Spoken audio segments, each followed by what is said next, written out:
Welcome to Raw Politics. It's been an emotional week here in Strasbourg, from Theresa May laying her cards on the table to a former prime minister joining the race for that top commission job. Here it all is, in case you missed it. We begin with the UK's Tory conference in Birmingham, where two high-profile Conservatives were hoping to step out this week and show off their prime ministerial qualities. A lot of them doing that at that conference. Instead, they're under fire. One, the UK's Foreign Secretary, in a spat with Brussels after comparing the EU to a Soviet prison. The EU was set up to protect freedom. It was the Soviet Union that stopped people leaving. And the lesson from history is clear. If you turn the EU club into a prison, the desire to get out of it won't diminish, it'll grow, and we won't be the only prisoner that will want to escape. Pretty extraordinary stuff in many regards, and as I say, it has sparked this real sense of anger, I think, here, and it just keeps coming. And now we experience a new level of populism when the foreign minister of Great Britain, Hunt, comparing the European Union with the Soviet Union. Previous time he was insulting his wife, but here he does something far more different. Please, Mr. Hunt, show us the gulag. He's insulting not us, but millions of ordinary citizens who have lived under Soviet rule for so long time. Please show us the Stasi system in your country. Colleagues, let me share the criticism on the irresponsible leadership in the United Kingdom. Let he be reminded that the United Kingdom decided freely to join the European Union. But in his case, I have to tell you that is not so abnormal, Manfred. He has once even confused Japan with China. It also decided freely to hold a referendum on its membership, in which the citizens voted freely. Qualche differenza con l'Unione Sovietica c'è, visto che l'Unione Sovietica ha provocato anche milioni di morti. Non credo che l'Unione Europea abbia provocato milioni di morti. So Sikorski is right, Mr. Hunt. You should apologize for what you said. That is, in fact, a point on which he has to apologize. So a real sign of anger there, and also it reflected somewhat when we heard from the EU Commission spokesperson at the midday briefing in Brussels today, again not holding back his thoughts on what Jeremy Hunt had to say yesterday. Let's have a listen. I would say respectfully that we would all benefit, and in particular foreign affairs ministers, from opening a history book from time to time. That's the only comment I have. I mean, Sophie, we listen to these words. These are pretty harsh words, and I think we see it's escalating. Are the gloves coming off now that the deadlines are coming? The deadline for Brexit is coming. What are we witnessing now with these exchange of words? Look, I don't know why Jeremy Hunt felt the need to say this. Incidentally, there is an irony in the fact that Brexiteers, across the aisles, I would almost say, seem to feel the need to lecture the European Union on how to arrange their internal business, even after they're gone. I really don't see why, but I don't know why he made these remarks. I think they are completely distasteful. They're very painful because, some people still remember what the inside of a Soviet prison looks like. It's not that far away. And I think, why? Even if he was making those remarks for his own domestic audience, was he not thinking that other people are watching too? No, absolutely. It's that aside, because this has obviously hit. Sensitivities have been hit by that comment. But that aside, does he have a point in the essence of what he's trying to say, in the sense that the EU might be holding on too tightly, that people feel that they're locked in? Is there a point to that message? Sorry, I really don't understand. What that's supposed to mean. I mean, the EU are, first of all, the governments of the member states and the people, and they chose voluntarily to be part of this family, as a majority of British people has chosen to leave it. So, that's foreseen in the treaties. And you can actually see that ever since the Brexit vote took place, that support for membership of the EU is growing. So nobody is forced to stay. And I think it is increasingly clear for everybody that it's very important to stick together. Jeremy Hunt was clearly playing to a domestic audience. There is increasing talk that this man could be a future prime ministerial material. I think the essence of what he's trying to get at here, though, is that Article 50, that triggers the Brexit process, is clearly stacked in the European Union's favour. It is clearly designed to discourage members from leaving. Second of all, there is an attitude among some people, particularly potentially the French, that may want to punish Britain, or to at least give the impression that other countries. This is not a process to go through. This is beginning to sound a little bit like I don't know, Monty Python or something. The French. Well, this whole story, that's a myth of the French or anybody else wanting to. Let me finish. Okay, wanting to punish the British, that's nonsense. If the mood here is a completely different one. People are really, really sad about Britain leaving, and they're becoming sadder as the date is approaching. It wasn't our choice, okay? Nobody wants to punish. That Article 50, which incidentally is in the treaty that was also supported by the UK government. I'm not speaking that Britain signed up to this, but clearly, but look, it makes no sense. Clearly, the European Union is making this process difficult, is understandable. They do not want people to leave. And there is a sense that I think that what Jeremy Hunt is trying to convey potentially is that for lots of British people, they feel that they're being punished because they made a democratic decision. But you know why they feel that way? You know why they feel that way? Because they've been told this nonsense by the media the whole time.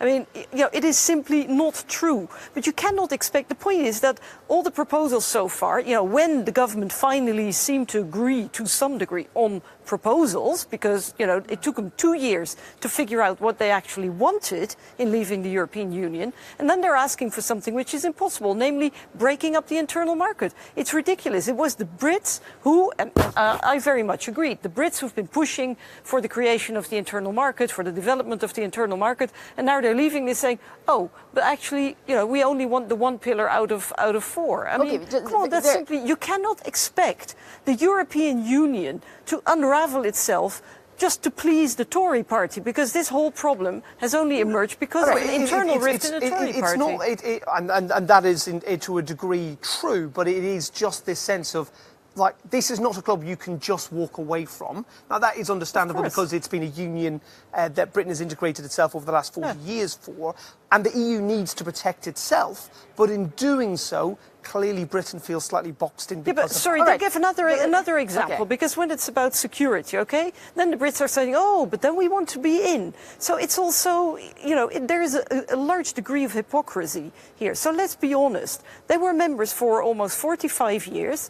We're sad that they're leaving. Many Brits are also sad that they're leaving. It all doesn't look as rosy as the Brexiteers had promised them it would be. So to now say, oh, it's, the EU is to blame, because this is a blame game. This is all about pointing the finger at the EU for the problems that have been caused by the Brexiteers, basically. All right, very quickly, because... I just think what is interesting, aside from all of that, is... that Jeremy Hunt, made this speech in the way that he did. He clearly was playing to that domestic audience, and people will have liked it. Listening to this backlash today, including from, some other people who work at the Commission, who talk about having been born in the gulag, imprisoned by the KGB a few times. This man goes on to say he's happy to brief you on the main difference between the EU and the Soviet Union, and why we escaped the USSR. And I think the choice of comparison is something now that the British Foreign Secretary, Britain's chief diplomat, will be regretting. Indeed. And very quickly, do you think it was at the expense also of negotiations? This move, this I think that's more interesting. Audience. Will this have a real impact? I don't Will it be? Will it? No. Do you think it will? I don't think so. All right.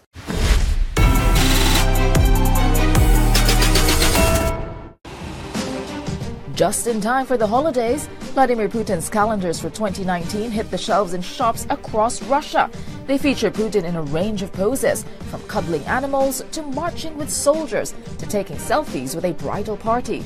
In the past, Putin's swag has been popular in Russia, but with falling approval ratings and protests over retirement ages, we'll have to see if there's still an appetite for 365 days of Putin. I mean, his popularity right now, it's suffering. Do you think this is going to help at all? I mean... can you say anything serious about this? No. I mean, this is his strategy. I mean, you know, in Russia, this is. But look, I mean, showing himself in an image. As they say, you can fool some people all of the time, and you can fool all people some of the time, but you cannot fool all people all of the time. I mean, at some point, you know, people will say that's all very well, but I don't want a calendar. I want a proper pension, or I want a job, Absolutely. or I want a house. I mean, seriously speaking, though, do you think Vladimir Putin has reached a point where, well, his popularity is not as it was, is his hold on power? I would say he has many lives. Okay. Macedonia's prime minister is vowing to move forward with a name change for the former Yugoslavic Republic, despite a disappointing vote on Sunday. Now, with just 37% turnout, the vote failed to meet the threshold of 50%, and it's largely seen as a defeat for the West. Now, of those who did vote, 91% voted in favor of joining the EU and NATO, which is only possible if Macedonia becomes North Macedonia. The results were celebrations from the prime minister, and he says he'll push the results through Parliament, where he needs 2/3 majority. But the opposition, who called for a boycott, is also claiming victory.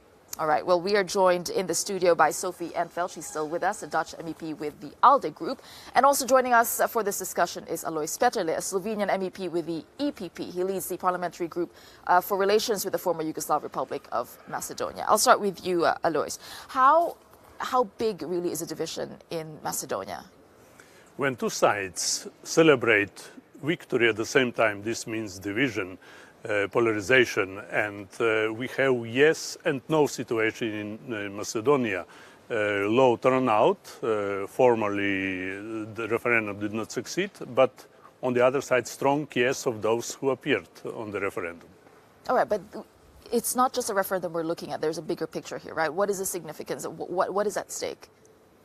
I think that it's really more than just a referendum, but the main point was to get closer, to finish with the conflict with Greece, and then to get membership of NATO and to start negotiations with the European Union. With that result, at the moment, there is no perspective in that direction. Okay, well, why is it so important that, I'll put this to you, Sophie, why is it so important that Macedonia joins NATO or the EU?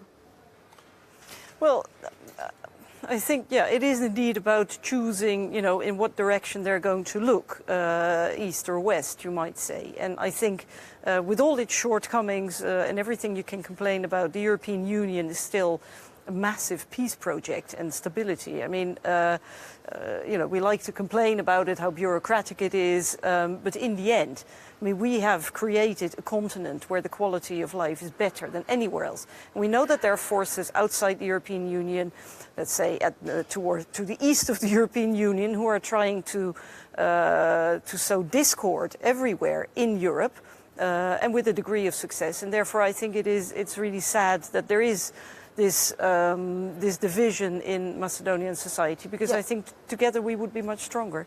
And you know, there's a lot of attention for a country of 2 million people, so clearly it is important in the geopolitical sense. What is the view? So I'll ask the same question to you about why is it so important for Macedonia to join NATO?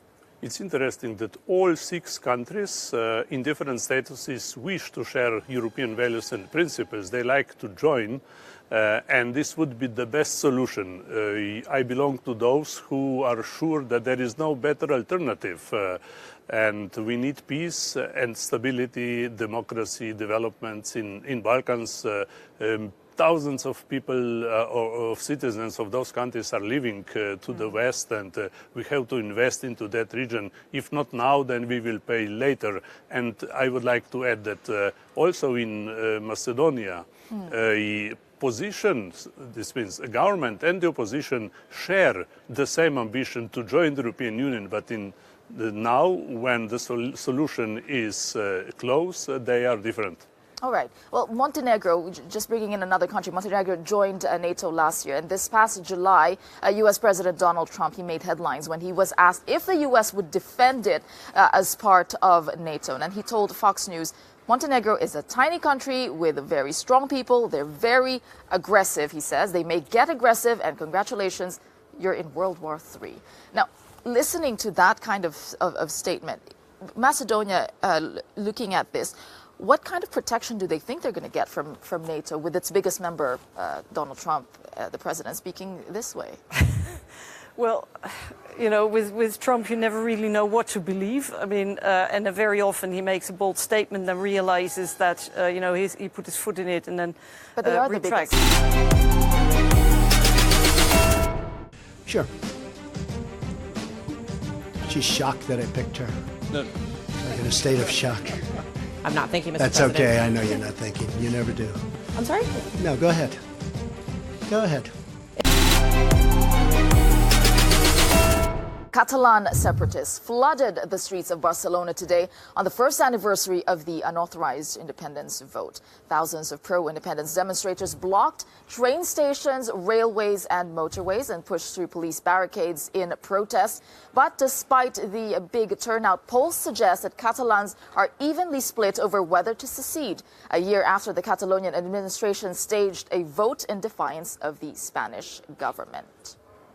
All right, well, let's talk about this issue with Darren McCaffrey, our political editor. He's back with us. And Ramon Tremosa, he's an MEP for the Alliance of Liberals and Democrats for Europe, and who is from Catalonia. Well, let's start with you. I mean, 1 year since that failed bid for independence, I mean, at what point does Catalonia and Spain just say, okay, let's just move on from this issue? Well, after the referendum that we held 1 year ago, there was the dissolution of the Catalan autonomy by the Popular Party government, snap elections in December last year, under unbelievable conditions in Europe, in Western Europe, because half of the government were in prison, the other in exile. And instead of this, before Christmas, we got, the pro-independence parties got 2.1 million votes, the record high ever in regional elections, so got a new absolute majority. And I want to remind that it's not a question of 1 year on. In the last 7 years, all the elections in Catalonia, pro-independence and pro-referendum parties has got between 55 and 65% of the votes. So we have a problem on the table.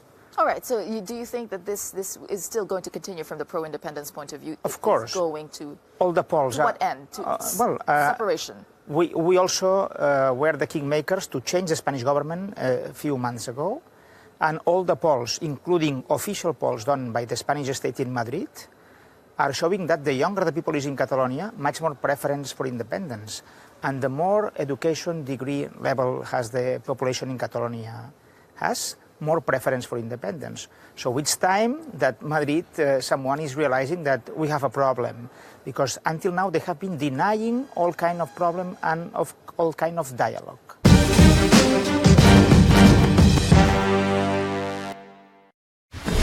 Welcome back to Raw Politics. Another candidate has thrown his hat in the ring to replace Jean-Claude Juncker. Former Finnish Prime Minister Alexander Stubb put his name forward for EPP Spitzenkandidat today. And our political editor Darren McCaffrey spent some time with him earlier. Darren, tell us about that.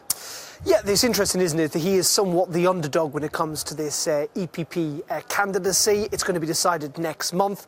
It's clear, though, that he has got a campaign behind him. As you said, I caught up with him earlier on today, and I started asking him about his pitch. Why did he want to take on this job? You talked about trying to bridge these gaps between the East and West, the North and South, and you've talked about how Europe's ideological DNA is based on respect for human dignity, freedom, democracy, equality, the rule of law and human rights.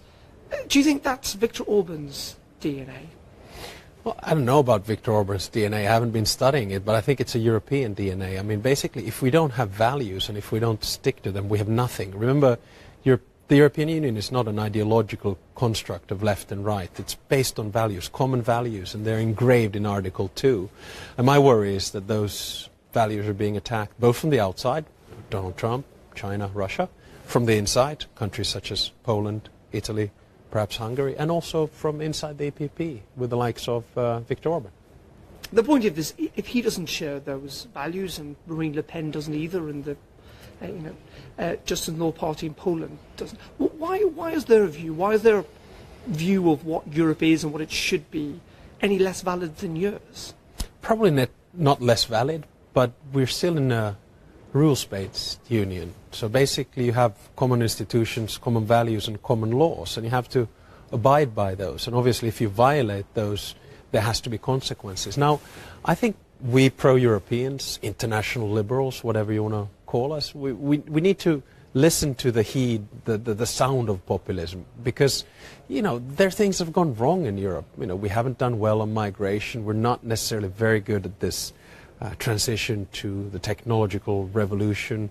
You know, we should be better on labor issues, etc., etc. So let's listen what these type of people have to say, and then let's try to sort it out. But my point is that in the EPP family, you have a set of values and you have to stick to them. In the European Union, you have a set of values and you have to stick to them. That's the most important thing. But isn't the problem with populism, from your point of view, that it's actually quite popular? Well, yes and no. Depends on how you measure it. You always have to compare it to something else.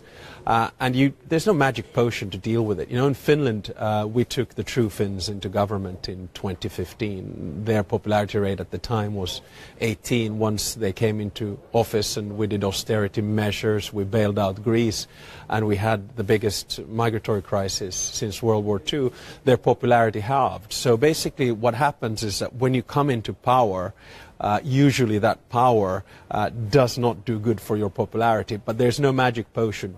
Should Jeremy Hunt apologise for the comments he made at the weekend? I find his comments repugnant, to be quite honest. I think they're ahistorical. And for anyone to compare the European Union with the Soviet Union, which, after all, I would argue, was the source of a lot of misery, deaths of millions of people, you know, it just didn't make sense to me. We've had a couple of these types of comments in Finland, and I've always reacted quite strongly to them. So, you know, again, in today's world, we live in different types of apologize this, apologize that. I just think it was a stupid thing to say. Just finally, you are pitching yourself to become the new EU Commission President, or the EPP candidate for that. When was the last time that a white middle-aged man was not the EU Commission President? I don't think that's it's always been the case. What middle age, yes, but I'd still hope that I can be a little bit a pitch for the next generation of Europe, in the sense that I don't know who the youngest Commission President has been. But isn't part of the problem here, though, about diversity? You know, 99% of this Parliament is white. It does not reflect Europe. In some ways, it never has, and that's the problem.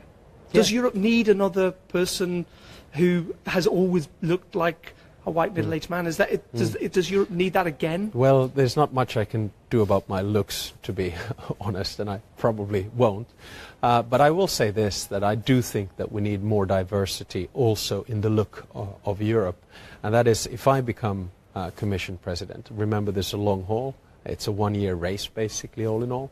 I will make sure that, for instance, there will be more women as European commissioners. I think in the Barroso Commission it was about a fifth. In a Juncker Commission, about a third. I'd like to push it, ideally, to about 40%, because that at least gives a little bit better of a picture of Europe. When I was Prime Minister in Finland, over half of the government were women, and I was proud of that. And what, just on, because it is really notable on race, how unreflective the European institutions, the Parliament is on race. Surely more should be done there as well. Yeah, I think democracy should speak, and we should see different types of variety inside the European Union. I would certainly welcome that. 8 people have put their names forward in the race to become lead candidate in their parties, including the EPP's other candidate Manfred Weber, Jan Zahradil for the ECR, and Mara Šefčovič for the S&D group. The Greens have also put 4 names forward. The list of contenders follows a long-established pattern in EU leadership positions, a lack of diversity. This wall in the Commission in Brussels showcases past presidents. All 12 are white. All are men.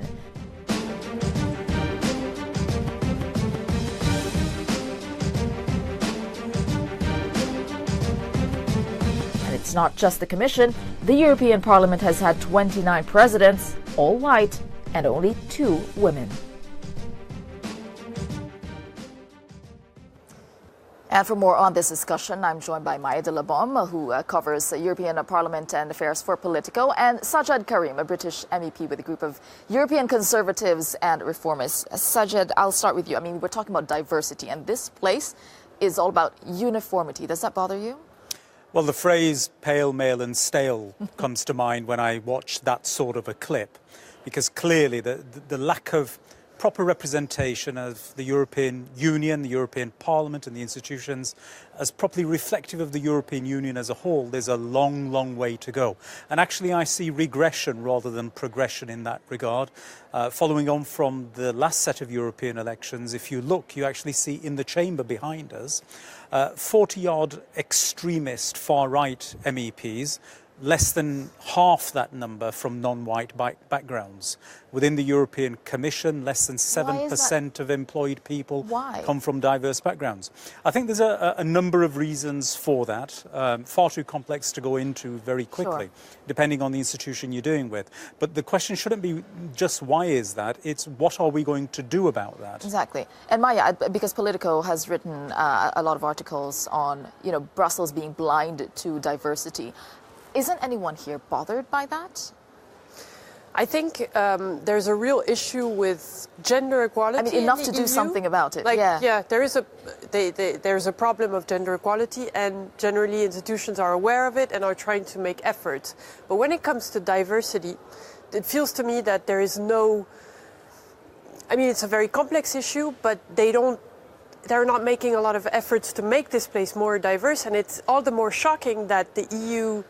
Societies in general are diverse. I mean, I come from France. In France, society is diverse, so it should be reflected in the EU institutions. Exactly, as Sajid was saying, it's all about representation, isn't it? What is the impact then on policy making, and on thinking when you have this kind of difference between lawmakers and population? Well, first of all, you end up with a real sense of distance between the decision makers and the citizens, because the citizens see that this is not properly reflective of society as a whole. So it's not just people from diverse backgrounds who feel that, or people from, one of the two genders that's underrepresented here, but people generally get the view that actually this is not healthy for Europe. And certainly those looking at Europe from outside, when they see us preaching about equality, about diversity, and making sure that our strength is our diversity, then they say, well, you are nothing but words. So all of these things play out in one way or another. And I think one of the most diverse is your group, in fact, the ECR. So once the UK leaves, I think diversity is going to go down. I would say if the UK leaves. If, okay.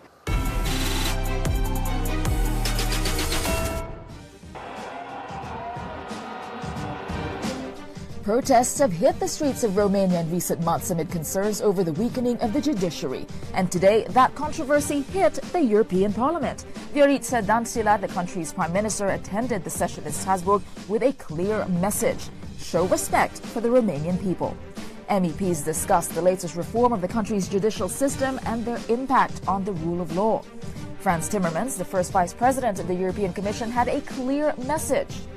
The latest developments are a source of growing concern for the Commission. He said the situation in the country had deteriorated and called on the Romanian Prime Minister to reverse its judicial reforms.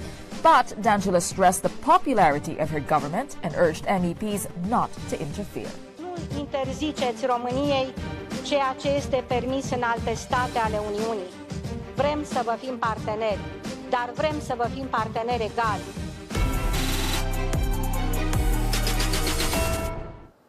And joining us now is former Romanian Prime Minister Victor Ponta, is joining us from Bucharest. It's very good to have you with us. I'd like to ask you what the Prime Minister was saying, that the EU should not be interfering. Do you think she has a point?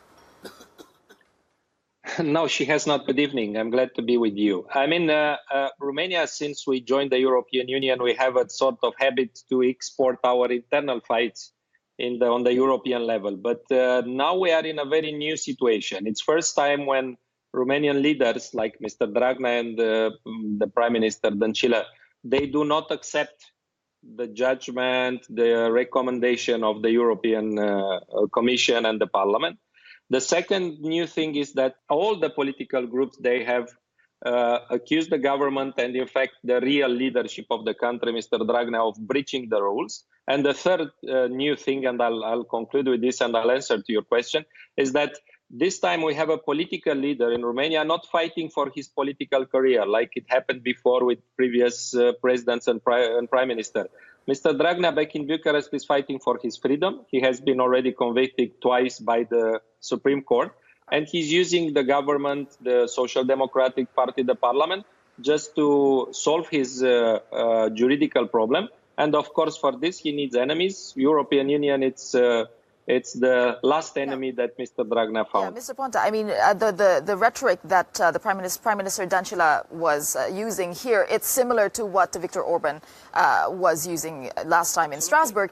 Is there a fundamental difference, do you think, with countries in the eastern part of the EU and maybe here, Brussels, here in the western part, sorry?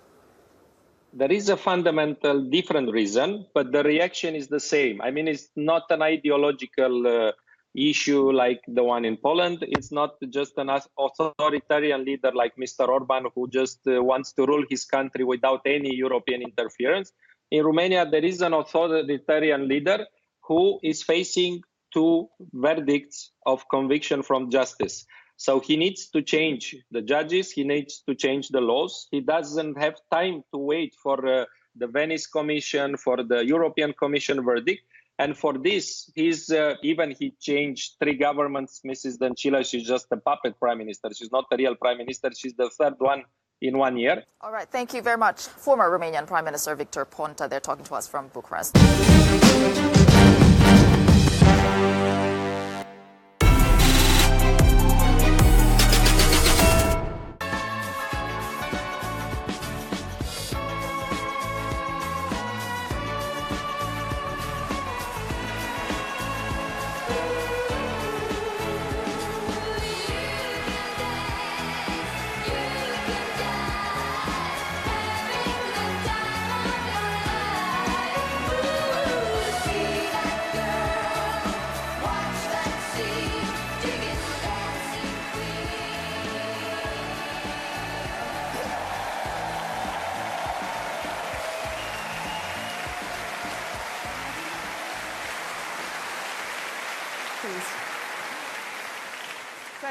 Thank you very much for that warm welcome. Now, can I just say, you will have to excuse me if I do cough during the speech. I've been up all night supergluing the backdrop.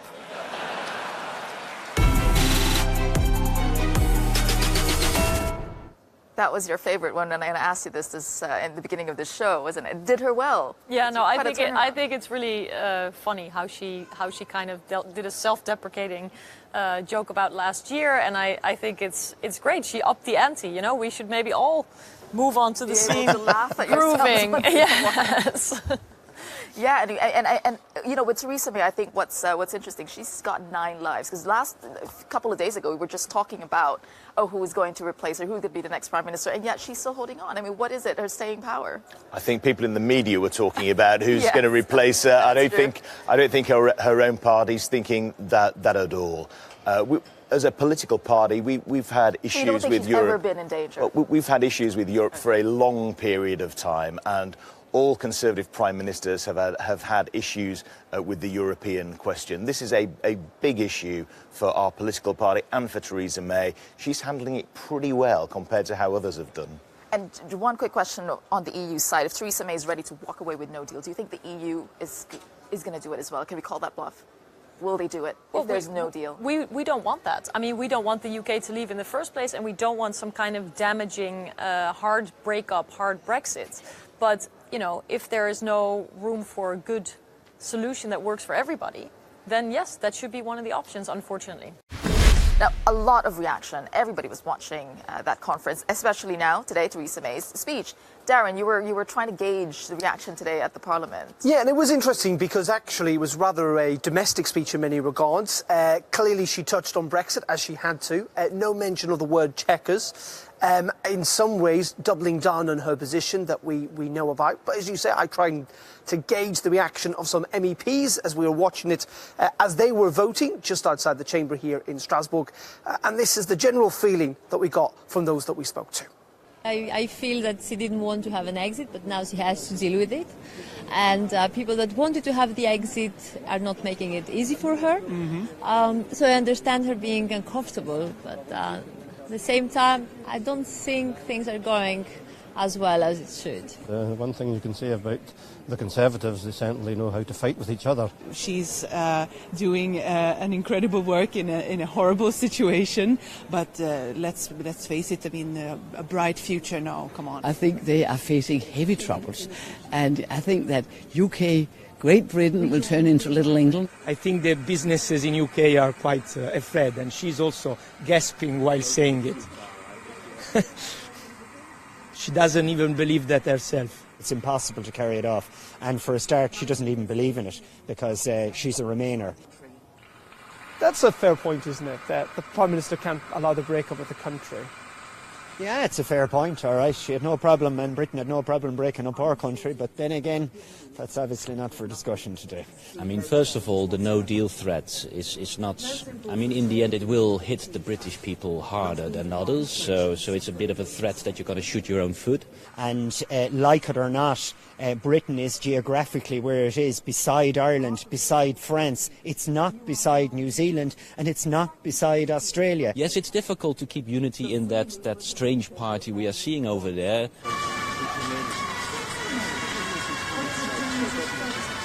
And are you going to do that dancing moves as well? Well, I don't think I can ever be that good. I mean, at least she has a sense of humor. I mean, and she's...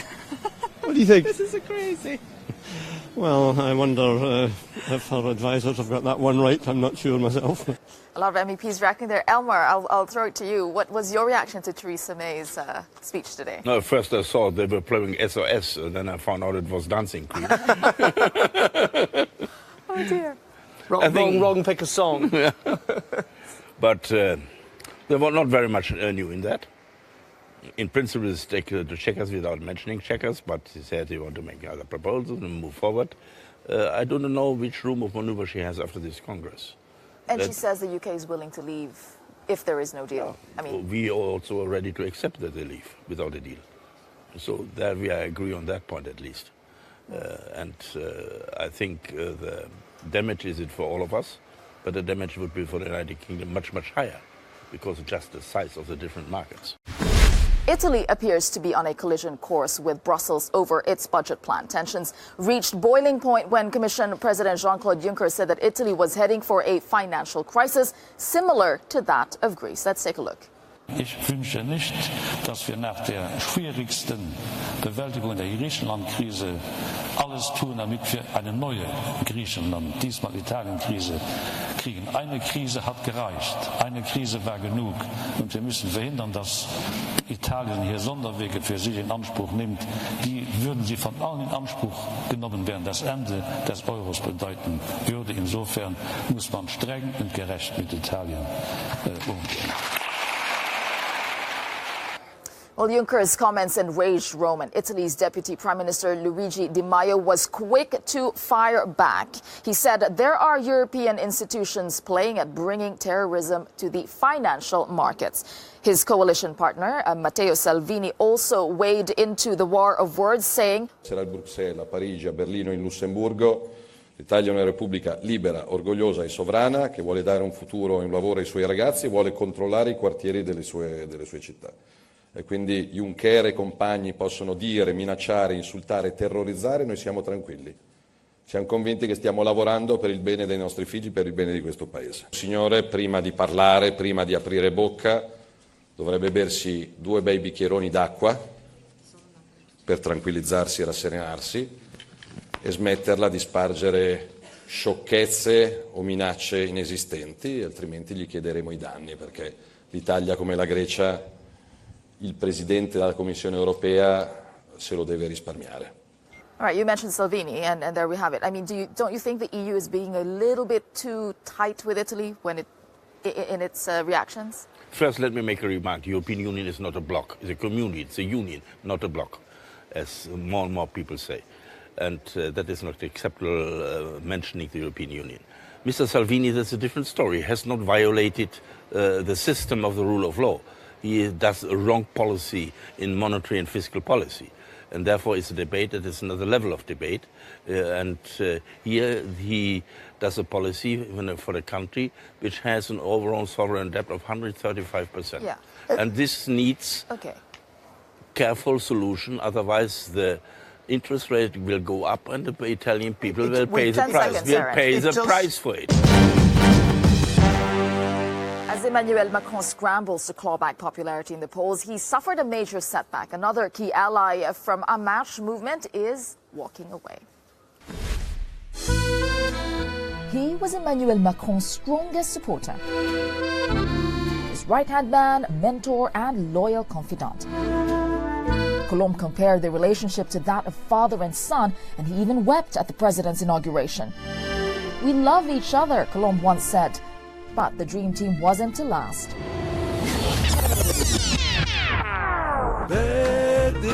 With the honeymoon period over, the relationship began to sour. It started with minor cabinet disagreements, a series of summer scandals, and a scathing interview followed in which Colombe said the president lacked humility. Colombe finally announced he was leaving the government to run for mayor of Lyon, a decision Macron struggled to come to terms with, but was forced to accept. That's the week that was here in Strasbourg. Don't forget to join us again on Monday, 6 p.m. CET, 5 p.m. UK time, only here on Euronews.